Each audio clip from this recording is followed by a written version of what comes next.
Македонија е неопходно да го продолжи патот кон ЕУ. Со ваква порака објавена на социјалната платформа X, шефицата на европската дипломатија Каја Калас ја заокружи посетата на Скопје. Порача дека Македонија и припаѓа на европското семејство.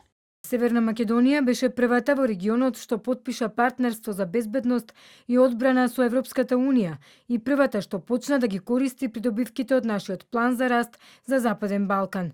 Таа припаѓа во нашето европско семејство. Сега е неопходно да продолжи по патот кон Европската Унија. Калас вчера од Скопје порача дека има простор за решение за деблокада на евроинтеграциите, а Брисел се обидува да профункционира планот А. Заедно со премиерот Мицкоски не ги открија деталите за механизмите на кои работат, но најавија можна средба Силјановска-Радев на маргините на НАТО самитот во Хаг под будното око на челниците на ЕУ, воената алијанса и САД.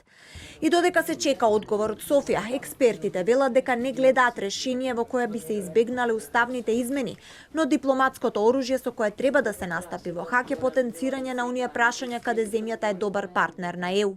Потенцирање на оние прашања во кои што Северна Македонија е многу, не би рекла добар ученик, него многу добар партнер на Унијата, како што е усогласеноста со ЕУ, како што е нашата висока усогласеност со законодавството на ЕУ, како што е усогласеноста со визната политика, која што пак други земји во регионот не ја имаат. Мислам дека треба да биде еден од клучните аргументи на градење на таа попозитивна приказна и настап во самите преговори. Амбасадорот Ружин вели дека напорот на Брисел за решавање и деблокада на преговорите е од геополитички практични причини, но и од внимателност на Европската Унија да не и се случи Србија. Смета дека уставните измени ќе мора да се спроведат и дека средбата меѓу Скопје и Софија може да релативизира, но не и да донесе решение. Прво мислам дека Бугарија ќе прифати, бидејќи исто така од внатре има, мислам ќе прифати средба.